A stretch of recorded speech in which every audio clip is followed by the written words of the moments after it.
I very much wanted someone who's been in that room, who's been in the cabinet room in a real cabinet meeting with the door closed.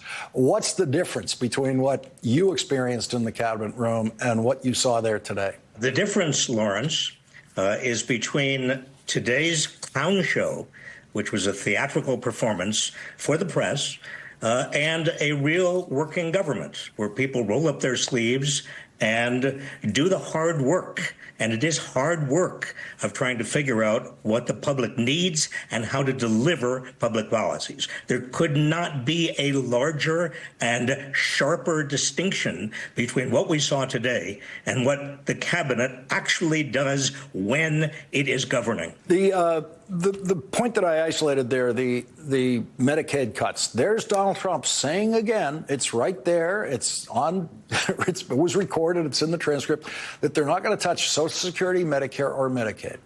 They passed a budget resolution last night that specifically instructs the Energy and Commerce Committee to cut Medicaid by $880 billion, the biggest Medicaid cut in history.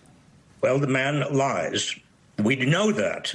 I mean, Lawrence, we have lived through his lies now for 8 years. He lied for 4 years during the first term, and then he lied that the election was stolen from him. This man does not know how to tell anything but lies. And the people he has appointed to his cabinet, the only qualification they have is that they are totally personally loyal to Donald Trump. They are not loyal to the United States. They are loyal to him. The press corps who was there today, well, they were intimidated. They are intimidated by Donald Trump.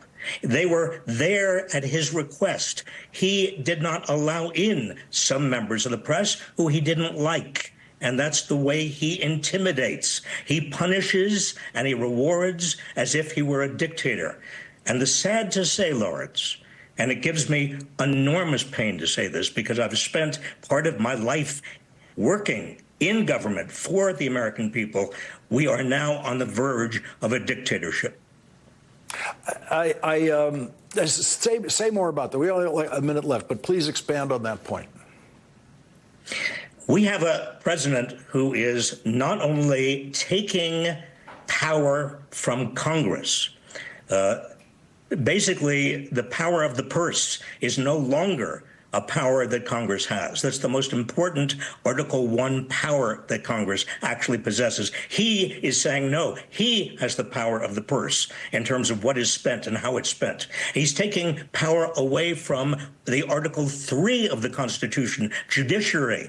How is he doing that? He has actually said, I am not bound by the federal courts if I disagree with the federal courts. What this means is tyranny.